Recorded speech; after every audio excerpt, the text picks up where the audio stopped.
$2.98. That's how much money it will take to buy a gallon of paint. It's Friday morning and Tom Havens is to buy the paint after school today. To make the purchase, his father gives him a $5 bill, a crisp, new $5 bill that he received at the bank yesterday. This particular piece of money is just starting in circulation. What will happen to it? What will it be used for? What can money be used for? What is money, anyway? After school, the $5 bill goes to a hardware store where Tom uses it to buy the paint. This is one of the most common ways in which we all use money, as a medium of exchange for goods. Tom exchanges a certain amount of money for a gallon of paint. The clerk naturally accepts the money, and he gives Tom a smaller amount of money in change. And so the $5 bill has found its way into this cash register. But it doesn't stay long. It's to be used to pay Mr. Kelly an electric work he has just done in the store. The store is not paying for wire or fixtures, special services. This is another use for money, as a medium of exchange for services as well as for good. The $5 bill is moving fast. That's because it's so convenient to use in business transactions. In fact, it's hard to imagine doing business without money. Yet for thousands of years, people did get along without money. In primitive days, living was simple and each family produced whatever it needed. The first kind of business was barter. A good stone cutter, for instance, might make a few extra tools and simply trade them for furs and other things he wanted. It was easy. There was no need for money. Even today, barter has its place. Not long ago, Tom Havens got a spotlight for his bike by trading a catcher's mitt for it. Swapping like this works well between friends. But what would you trade in a hardware store for a gallon of paint? And how would the store owner get the paint and the other goods he sells? What could he trade with all the people who had a hand in transporting the goods to his store? What could he possibly swap with all the stockholders of the hundreds of factories that produced the goods? How could he barter with every individual workman who played a part in the manufacture of each article? No, life today is too complex. People are too dependent upon each other. Jobs are too highly specialized for us to do business by barter. And that's why we depend on money as a quick and easy medium of exchange. Thus, instead of doing a certain amount of electrical work in exchange for gasoline, Mr. Kelly pays for the gas with, yes, the same $5 bill he received at the hardware store. This convenience of modern money has evolved from an age-old search for a satisfactory medium of exchange. Out of the simple barter of primitive people, spearheads became one of the first articles used as money. Shells have also served as money. Wampum was used by the American Indians. And hundreds of other articles have been money to various people at various times. But none of these met all the requirements of good money. Money should be something of value. Yet who but a huntsman has any use for spearheads? The value should be obvious and uniform. Who but an expert knows what this fur pelt is worth? Money should be easy to carry about. Metal rods certainly aren't. Money should be divisible. How do you make change when the price is half a cow? Money should be durable. Too much salt money got caught in the rain. Out of such trying experiences, gold and silver emerged as the most durable, most convenient, most satisfactory money. For greater convenience, men started stamping out gold and silver coins with values imprinted on them.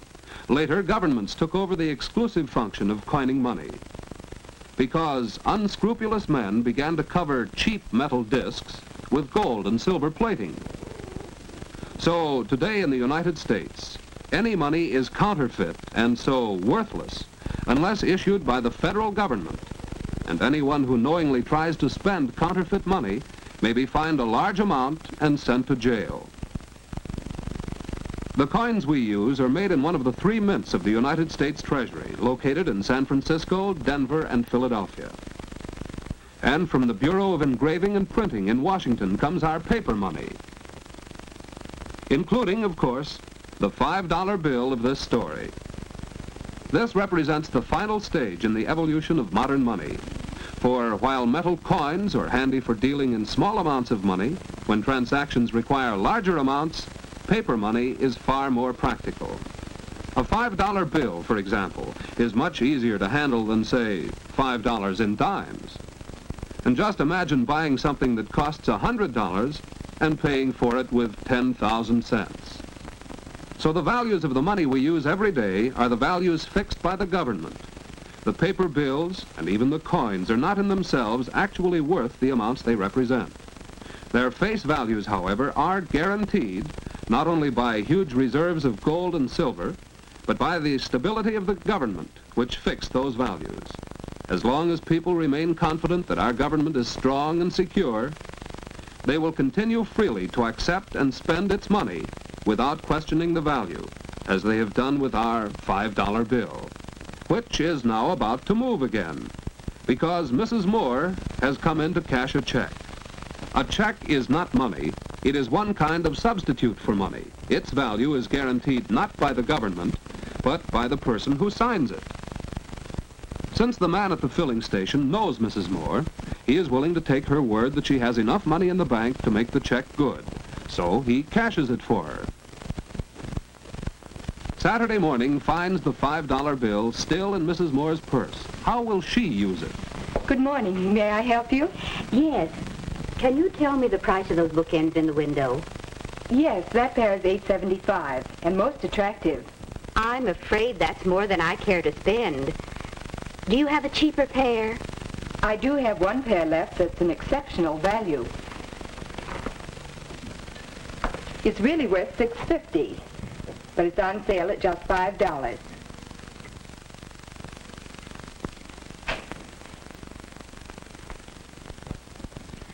I'll take them, please.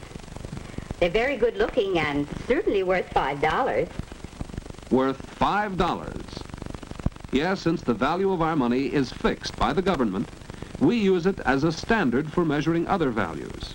So money is not only a medium of exchange, but also a standard of value. At 1 o'clock Saturday afternoon, the $5 bill is transferred from the cash register in the gift shop to the pay envelope of Virginia Height, the clerk who sold Mrs. Moore the bookends.